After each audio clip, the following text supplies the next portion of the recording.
بسم اللہ الرحمن الرحیم۔ آج جس موضوع پر میں نے گفتگو کرنی ہے وہ ہے کہ زبان کے گناہ انتہائی قیمتی باتیں ہیں، ان کو آخر تک لازمی سنیں اور ثواب کی نیت سے آگے شیئر کریں۔ اللہ پاک آپ کو جزائے خیر عطا فرمائے۔ اللہ تبارک و تعالی قرآن پاک میں ارشاد فرماتا ہے کہ یا ایھا الذین آمنوا اتقوا اللہ وقولوا قولا سدیدا، اے ایمان والو اللہ تعالی سے ڈرو اور ٹھیک بات کیا کرو۔ صاحب روح البیان فرماتے ہیں کہ قول سدید وہ بات ہے جو سچی ہو، اس میں جھوٹ بالکل نہ ہو، صحیح بات ہو اس میں غلطی بالکل نہ ہو، ٹھیک بات ہو مذاق اور دل لگی نہ ہو، نرم کلام ہو اس میں دل آزاری نہ ہو۔ صحیح بات کون سی ہوتی ہے اور غلط کون سی ہوتی ہے، زبان کا صحیح استعمال کیا ہے اور غلط استعمال کیا ہے، زبان کی کون سی باتیں نیکی شمار ہوتی ہیں اور کون سی باتیں گناہ شمار ہوتی ہیں، اسی کے بارے میں آپ سے عرض کروں گا۔ آپ اس کو آخر تک لازمی سنیں اور ثواب کی نیت سے اس کو آگے شیئر کریں۔ سب سے پہلی بات یہ ہے کہ زبان اللہ تعالیٰ کی بہت بڑی نعمت ہے، جس کے ذریعے اللہ تعالیٰ نے انسان کو ما فی الضمیر کا اظہار سکھایا ہے۔ چنانچہ سورۃ الرحمن میں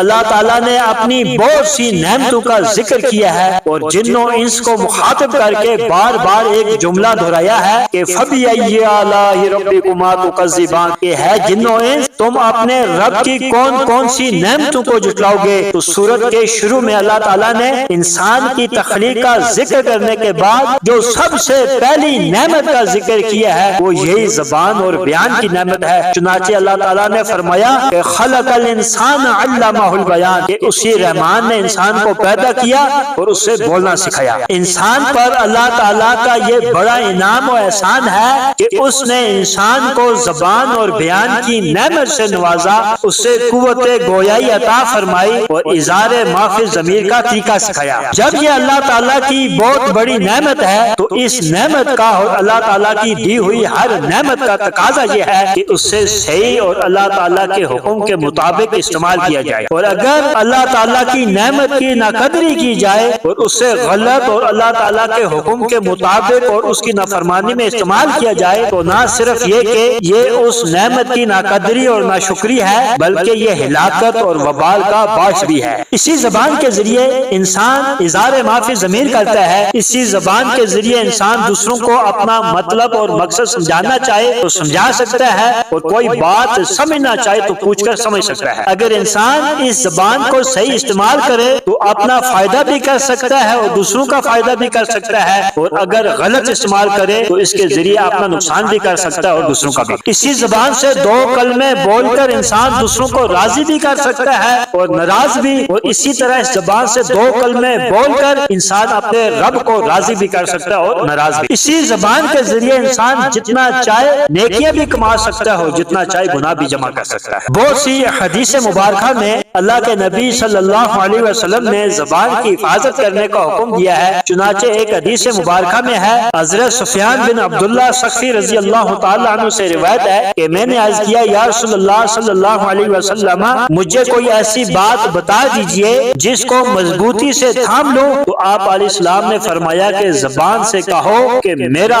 رب اللہ ہے، پھر اس پر ڈٹ جاؤ۔ میں نے عرض کیا یا رسول اللہ آپ کو میرے بارے میں سب سے زیادہ کس بات کا ڈر ہے؟ تو آپ علیہ السلام نے اپنی زبان مبارک کو پکڑا اور فرمایا کہ اس کا، یعنی آپ علیہ السلام نے نصیحت کی کہ زبان سے حق بات کہو اور پھر اس پر استقامت اور ثابت قدمی اختیار کرو، اور فرمایا مجھے تمہارے بارے میں سب سے زیادہ ڈر زبان کا ہے کہ تم اس کو غلط استعمال نہ کرو۔ انسان کے جسم میں ایک اہم عضو اور اہم حصہ زبان ہے، اور بسا اوقات اس زبان سے نکلا ہوا ایک کلمہ اور ایک جملہ انسان کے لیے ہلاکت کا باعث بن جاتا ہے۔ اس لیے ایک حدیث مبارکہ میں ہے، حضرت ابو سعید خدری رضی اللہ تعالی عنہ سے مرفوعاً روایت ہے کہ جب صبح ہوتی ہے تو انسان کے تمام اعضاء زبان کے سامنے فریاد کرتے ہیں اور کہتے ہیں کہ ہے زبان ہمارے بارے میں اللہ سے ڈرنا، کیونکہ ہم تیرے ساتھ وابستہ ہیں، اگر تو سیدھی رہی تو ہم بھی سیدھے رہیں گے، اگر تو ٹیڑھی ہو گئی تو ہم بھی ٹیڑھے ہو جائیں گے۔ اس لیے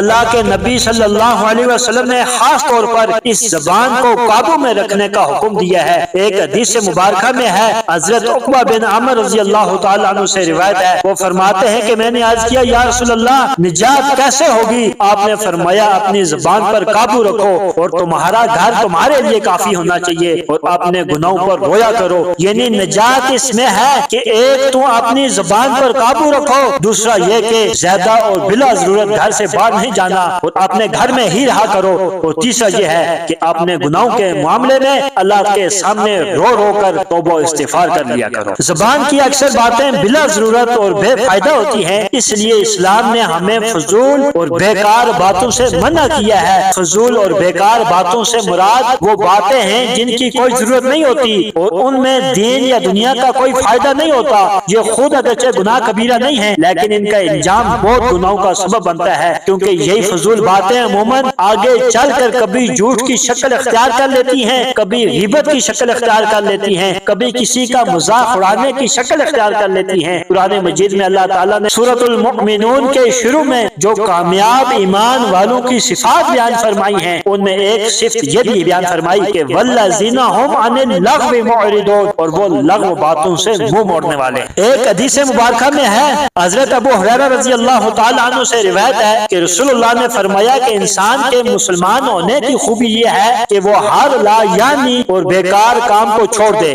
اب لا یعنی میں بیکار کام بھی شامل ہیں اور بیکار قسم کی باتیں بھی شامل ہیں جن کا دنیا اور آخرت میں کوئی فائدہ نہیں ہے اور وہ وقت ضائع کرنے کا سبب بنتی ہیں۔ چنانچہ ایک حدیث مبارکہ میں ہے، حضرت ابو ہریرہ رضی اللہ تعالی عنہ سے روایت ہے کہ رسول اللہ نے فرمایا جو شخص اللہ پر اور آخرت کے دن پر ایمان رکھتا ہے اسے چاہیے کہ وہ خیر کی بات کیا کرے یا پھر خاموشی اختیار کرے۔ اور آپ علیہ الصلوۃ والسلام نے فرمایا کہ انسان کی ہر بات اس کے لیے نقصان دہ ہوتی ہے، فائدہ مند نہیں ہوتی، سوائے اس کے کہ وہ نیکی کا حکم دے، برائی سے روکے یا اللہ تعالیٰ کا ذکر کرے تو یہ اس کے لیے فائدہ مند ہوتی ہے۔ زبان کا صحیح استعمال آدمی کے نامہ اعمال کو نیکیوں سے بھر دیتا ہے، جبکہ اس کا غلط استعمال نامہ اعمال کو گناہوں سے بھر دیتا ہے۔ قرآن مجید میں اللہ تعالیٰ نے اس بات کی تاکید کی ہے کہ انسان جو بات بھی کرتا ہے اور جو لفظ بھی منہ سے نکالتا ہے وہ اس کے نامہ اعمال میں لکھا جاتا ہے جو قیامت کے دن اس کے سامنے آ جائے گا۔ چنانچہ ایک آیت مبارکہ میں ہے کہ انسان جو لفظ بھی منہ سے نکالتا ہے اس کے پاس ایک نگران مقرر ہوتا ہے جو ہر وقت لکھنے کے لیے تیار ہوتا ہے۔ بسا اوقات اس زبان سے نکلا ہوا ایک کلمہ انسان کی عظمت اور بلندی کی انتہا پر پہنچا دیتا ہے، اور بعض اوقات اسی زبان سے نکلا ہوا ایک کلمہ انسان کو پستی کی انتہا تک پہنچا دیتا ہے۔ زبان کا صحیح استعمال آدمی کو جنت میں پہنچا سکتا ہے جبکہ اس کا غلط استعمال جہنم تک پہنچا سکتا ہے۔ چنانچہ حدیث مبارکہ ہے،